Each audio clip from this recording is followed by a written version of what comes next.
He was positioned on the brink of the cliff, drenched and trembling, gazing at Niagara Falls as if he'd been promised a return that he was still awaiting. And his belief had not yet wavered. It was shortly after 10 a.m., and a vaporous mist wound its way through the trees, resembling the earth exhaling. This was when I caught sight of him. A German shepherd pup, no older than 5 months, predominantly black with a gentle gray underside and amber eyes that seemed too ancient for his youth. He issued no bark, nor did he flee.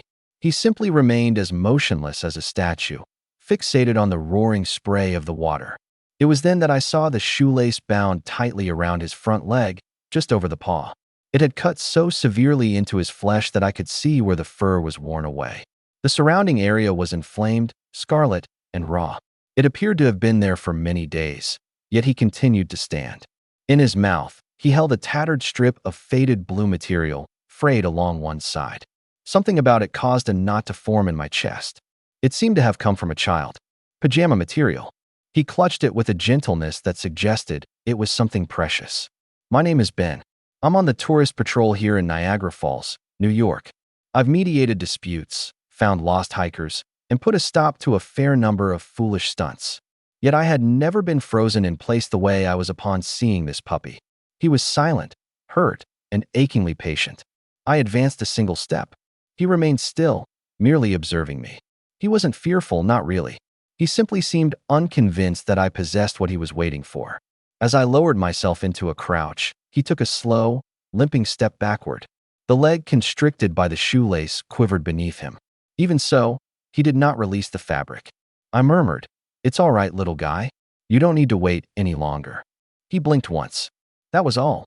I stayed in that position, kneeling on the snow-dusted trail for what seemed an eternity.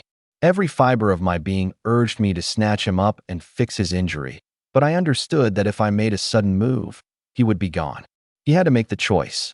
At last, after several minutes of quiet, he pivoted and limped away from the trail, heading for a dense cluster of shrubs near the trees. He paused one time, glanced back over his shoulder, and then vanished into the undergrowth. I followed. The discovery I made concealed beneath those trees explained everything I needed to know about this puppy and the depth of the heart he possessed. Pushing through the branches, I crouched down. He was curled up beside a sparse bed of pine needles under a stand of bare trees, partially obscured by the brush. It was a makeshift den, damp and frigid, but offering just enough protection from the wind. Positioned next to him, barely noticeable under the dirt, was a small teddy bear with one eye missing and a tear at its neck. The puppy rested his snout beside it, as if it were a sacred object. It was then I understood he hadn't merely been left. He had been clinging to something. I knelt a few feet from him, taking care not to startle him. His breaths were shallow, nearly inaudible. The knotted shoelace on his leg appeared even tighter up close, as if it had constricted with his movement, digging deeper with every step. The skin encircling it was an angry red and swollen. The fur had been rubbed completely away. He required immediate assistance. Yet he made no whimper, offered no complaint. He just observed me with eyes like calm water, wide and expectant, but too depleted to harbor any hope. I reached slowly inside my jacket and took out a protein bar. It was not the best option, but it was all I had. I tore the packaging open quietly, extended it, and set it on the ground between us. He did not stir. The cold seeped through my pant legs as I remained there. My radio crackled softly at my hip, but I ignored it. This moment felt more important than any other call. Finally, he edged forward. One shaky step, then another. The piece of cloth still dangled from his mouth, trailing like a lifeline. He sniffed at the bar, but did not take it. Instead, he looked at me once more and let the fabric fall at my feet. I didn't grasp the significance of the gesture until I retrieved it. It was not just any piece of material. It was from a child's pajama shirt, soft fleece adorned with tiny astronauts. It had been cut from a sleeve, not ripped. A clean cut. It had been given to him, given with intention. He had been waiting for them. I swallowed with difficulty, a lump forming in my throat. "Who did this to you, buddy?" I whispered. He retreated and lay down, resting his head on the stuffed bear, his eyelids fluttering. He was too drained to struggle or to trust. But I was not going to leave. I removed my coat and draped it over him. Then I radioed for assistance. "I've got a live one, about 5 months. German Shepherd puppy, Leg injury, signs of trauma. We'll need transport and soft gloves. The line crackled. Copy that. En route. I looked down once more. The puppy was still observing me. And for the first time, his tail moved. Just a single, faint thump against the dirt. Was it hope, or was it a farewell? I didn't know, but I was staying put. They showed up within 10 minutes. Animal services, vet techs, and a soft-spoken woman named Carla, who addressed the puppy as if she'd known him forever. I moved back to give them space, but couldn't take my eyes off the scene. I had barely made contact with him, and yet he had allowed me to remain. When Carla knelt by his side, he grew tense. Her hand hovered above the shoelace. "It's deep," she murmured. "We'll need to cut it before we transport him." He offered no resistance, but he didn't relax either. Not until she produced a pair of rounded scissors and whispered, "You're safe now, baby." The shoelace yielded in one precise snip. His leg twitched, and he whimpered, the first sound he had made. Then he licked her wrist once before lying back down, his breathing rapid. They dressed his leg with gauze and a gentle foam splint. When Carla lifted him into the crate, he didn't struggle. He simply turned his head to gaze at the small stuffed bear, still in the makeshift nest behind him. I bent over, picked up the toy, and placed it next to him inside the carrier. The crate door latched shut, and for the first time since I'd found him, he let his eyes close. "He ought to have a name," Carla said. "Rex," I replied. "It signifies king, and I believe he's earned it." We brought him to the rescue center on the outskirts of the city, far from the fall's constant roar. I followed behind in my truck, the crate secured on the passenger seat so he wouldn't be by himself. He was asleep the entire journey, his head resting on that tattered stuffed bear as if it were his last possession. At the shelter, a scan for a microchip came up empty. No identification, no records, just the shoelace, the pajama fabric, and a loyalty so profound it could break your heart. The vet cleansed the injury and administered antibiotics. "He's fortunate," she remarked. "Another day could have cost him the leg. But it hadn't. He had survived on his own. And through it all, he had waited." I stood by the window, watching him doze in a padded kennel, the bear nestled under his paw. A 5-month-old German Shepherd puppy, alone and limping, still holding out for someone who was not coming back. But I was still there, and I wasn't the only one. The first night, he didn't get any sleep. He lay in the kennel's corner, head on his paws, his eyes wide open. The little stuffed bear was held tight against his chest like a piece of armor. Each time a door clicked or a voice carried down the corridor, his ears would twitch, but he would not move. I remained after my shift ended, just sitting a few feet from his crate, observing him as he observed the world. He was no longer frightened. He was waiting. Carla supplied soft blankets. I offered him a piece of my sandwich. He sniffed it but wouldn't eat. Instead, he gently nudged it toward the bear, as if it needed sustenance more than he did. That gesture shattered me. At one point, I got close and whispered through the bars, "They don't deserve you, Rex." Whoever they were, they never did. His gaze shifted to me. For an instant, I expected him to look away. But he didn't. He met my gaze, quiet, unwavering, and weary, as if weighing whether to believe my words. In the morning, Carla discovered me still there.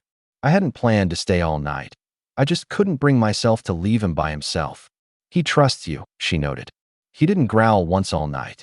I reached through the kennel bars, letting my fingers rest near his paw without touching. After a long moment, he extended his paw and placed it gently on my hand. Just its weight. It was a beginning. We relocated him to a more serene area in the back. No barking, no unfamiliar scents, no turmoil. He required time and quiet. The injury on his leg was healing, but slowly. He still limped, but he was walking.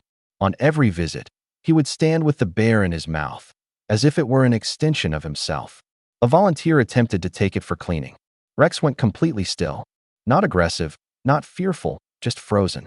His eyes were wide, his body rigid, as if he believed they were about to take everything from him all over again. We didn't make another attempt. A German Shepherd puppy, forsaken and injured, still clinging to the one thing he refused to surrender. And yet, somehow, he was beginning to let us in. It was then I understood it wasn't just him learning to trust. I was too. 3 nights later, the howling began. It wasn't loud or angry, just haunting. It was after midnight when Carla called. "He won't stop," she said softly. "It's like he's calling for someone." I got into my truck and drove through the deserted streets, my headlights slicing through the darkness, my chest tight the entire way. I'm not sure why I thought he would stop when he saw me, but when I entered the back room, he didn't even raise his head. He was curled in the corner, the stuffed bear between his paws, howling so low it was more like a moan. His eyes were wide open, staring right through the wall. "Rex?" I whispered, crouching by the kennel. He didn't react, just continued his call. Carla stood behind me. "I think he's dreaming with his eyes open," she said. "He hasn't eaten in 2 days." I unlatched the kennel door and slowly entered. He didn't flinch, just allowed me to sit. When I put my hand on his back, he trembled with a full-body shiver, as if something within him was shattering. And then he leaned into me, collapsed, really. His body gave way, and he pressed into my chest, hiding his face under my arm like a child trying desperately to vanish. The bear fell from his grasp, and I held him there, my hand on his ribs, feeling every shaky breath. He wasn't just grieving, he was breaking. "Who did this to you?" I whispered, my throat raw. Who could walk away from this? I don't know how long we remained like that, but at some point, I felt it. That small thump against my leg, his tail just once, and then quiet. He fell asleep in my lap, and I didn't have the heart to move. A 5-month-old German Shepherd puppy, trembling, starving, and with a shattered heart. And somehow, even amid all that suffering, he was still choosing to lean on someone new. The following morning, I contacted my supervisor. "I need some time off," I stated. "I have someone who needs me more than the trail does." I didn't wait for permission. I just didn't want him to wake up by himself. The change was subtle at first. A flicker, a breath. That morning, when Rex opened his eyes and saw I was still there, something inside him shifted. His ears didn't pull back. His body didn't tense. He just looked at me, truly looked. And then he rested his head on my boot. No one questioned it as I signed him out for a temporary foster. Carla gave me a small bag containing food, medicine, and the bear. She hesitated with it in her hands, as if entrusting me with a child. "Don't lose this," she said. "It's not just a toy. It's everything." I nodded, placed it in my jacket, and carried Rex out, wrapped in a blanket. The first night in my home was silent, almost too much so. He didn't investigate, didn't eat, and made no noise. He lay by the front door with the bear and watched the street. With every passing set of headlights, his ears would twitch, and each time they disappeared, he would lower his head again. But on the second night, I heard it, the faintest whine. I went into the living room to find him nudging the bear with his nose, pushing it in my direction like a gift. I sat down next to him, and he placed it between us. That night, he slept beside my bed.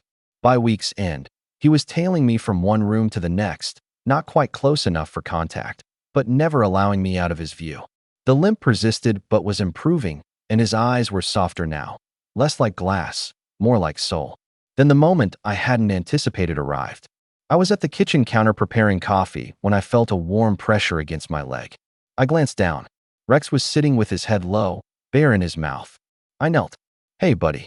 He released the bear into my hands, and then, slowly and deliberately, he climbed into my lap.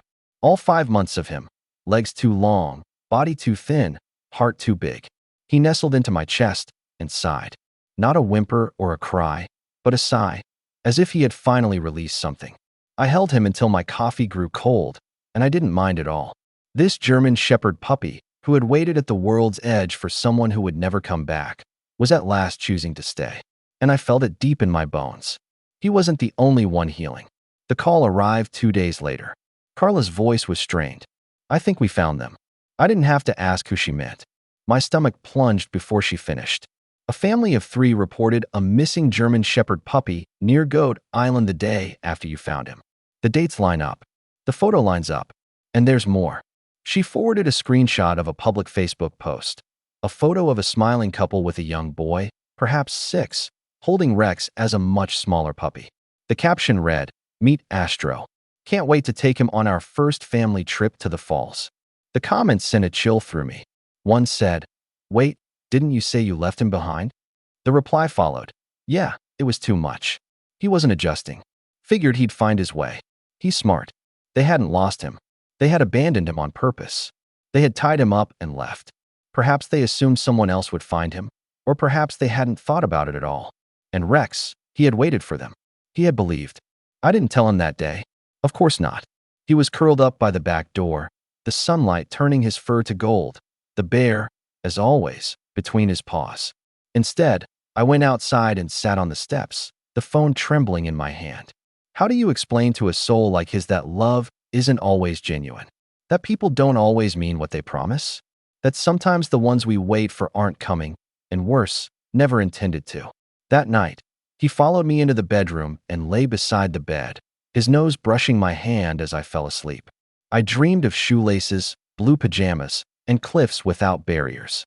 And I woke up with one absolute certainty. If they ever came for him, they wouldn't get within 10 feet of his heart again. This German Shepherd puppy didn't have to go back. He had already found his way home. 2 days later, they appeared at the shelter. No phone call, no email. They just strolled in, smiling. The woman sported designer sunglasses and held a latte. The man seemed irritated to be there at all. And the boy, he didn't make eye contact with anyone. He just held a new stuffed bear, its tag still attached. Carla called me instantly. I could hear the stress in her voice before she even spoke. They're here. They want him back. I was already in the truck before she finished her sentence. When I got there, Rex was in the quiet room, oblivious. He was curled up by the window, bathed in soft light, his old bear tucked under his chin as usual. I shut the door behind me, knelt down, and whispered, "They're here." He raised his head, ears alert, nose twitching. I don't know if he recognized their scent, but something inside him shifted. His body stiffened, not with fear, but with something deeper, more ancient, like a wound being torn open again. Carla opened the door slowly. They want to see him. I positioned myself between them and Rex as they came in. The woman gasped, "Oh my God, Astro, baby." She knelt, her arms open wide. "Come here, sweetie." Rex did not move. She clapped her hands. "Astro, it's mommy." Still nothing. Then the man spoke. "Come on, dog. Don't be weird. We came back." At the sound of his voice, Rex got to his feet, but not to approach them. He stepped backward, pressing against my leg, his eyes locked on mine, trembling. And then the boy, quietly, uncertainly, he came forward. "Astro." His voice was small and sincere. "I told them not to leave you." That's when Rex emitted a sound I hadn't heard before. A low, sorrowful growl, not of aggression, but of betrayal, as if something deep within him had fractured and was now spilling out. He didn't bark or lunge, just stood shaking as if caught between memory and instinct. I crouched beside him. "It's your choice, Rex. No leashes, no commands. You choose." He turned toward them, then moved closer to me, pushed his head into my chest, and sat down. The woman blinked. "He doesn't remember us." I stood up slowly, my voice calm but firm. "He remembers. That's the problem." The man scoffed. "We raised him." "No," I said, my voice low. "You abandoned him, and he learned who he can trust." Rex never looked at them again. The boy was now crying silent tears. He set the new bear down at the door, turned, and left without saying another word. The couple followed, muttering about lawyers. Rex remained perfectly still, his gaze on the floor, until the door clicked shut. Only then did he exhale. Only then did his tail wag. Just once. That night, he refused to leave my side. He followed me from room to room, even into the bathroom, as if to ensure I wouldn't disappear as they had. When I sat on the couch, he climbed up, not next to me, but directly on top of me, curling against my chest like a child who fears the dark might snatch him away. His old bear was nestled between us. I said nothing. I just held him, let his heartbeat steady, let mine catch up. The next morning, I found him sitting by the door, not watching the street this time, but simply waiting for me. When I reached for my boots, he wagged his tail as if we had a plan. So, we drove with no particular destination, just miles of winding back roads and snow-dusted fields, the windows cracked just enough for him to smell the world. He stood on the passenger seat, nose to the wind, ears pricked. And then, suddenly, he leaned over and licked my cheek. One fast, clumsy kiss. I pulled the truck over and just sat there with him on the side of the road, smiling like a fool while he wagged his tail with purpose. He was choosing me, not because he had no other options, but because he finally could. Later that day, back at my house, I retrieved an old box from my closet. Inside was a collar of deep brown leather with a polished silver tag. I had purchased it years ago for a dog I never had the chance to bring home. I held it in my hands, staring at it for a long moment. Then I knelt down and presented it to Rex. He sniffed it and then gently pushed his nose through the loop. No hesitance, no flinch, as if he were saying, "I'm ready."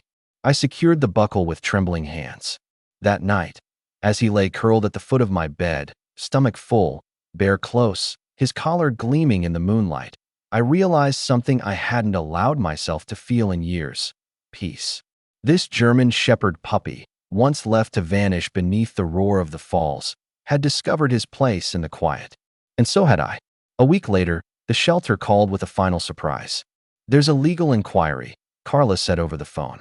"The family, they're attempting to reclaim him, claiming it was a misunderstanding, that they lost him by accident." I felt the blood pound in my ears. They wanted him back after all of it. I looked at Rex, lying on his side in a patch of sunlight, paws twitching in a dream. He appeared peaceful, complete. "They're not getting him," I said quietly. Carla concurred. "But we'll need to provide behavioral notes. Maybe get a statement." "I'll give you more than that," I told her. We set up a home visit, a formal evaluation to demonstrate that this was no longer just a foster situation. This was a bond, a family. That afternoon, I sat at the kitchen table and started to write down everything. From the instant I saw him by the falls, shaking and waiting, to the night he pressed into my chest and finally surrendered. I wrote about the shoelace, the bear, the broken howl in the darkness, and the silent forgiveness. I wrote for 3 straight hours until my hands ached. When Carla arrived with the shelter director, Rex didn't bark. He approached them, tail low but calm, and stood by my side as if it were the most natural place in the world. They posed questions, took notes, and observed. Then the director smiled. "You've done more for him than his paperwork ever could." Later that week, I received the official notification: the adoption is final. I bought Rex a new tag for his collar, engraved on the back: "Rescued at Niagara, chose his own way home." That weekend, we returned to the park, Goat Island, the overlook, the very spot where he had waited, wounded and alone. He now walked the trail with confidence. No limp, just a minor hitch in his gait, a reminder. He paused at the same cliff's edge and looked at the falls again. Then he glanced up at me and continued on. He wasn't searching for anyone anymore. This German Shepherd puppy had made his decision. And this time, he didn't have to wait. He was already home.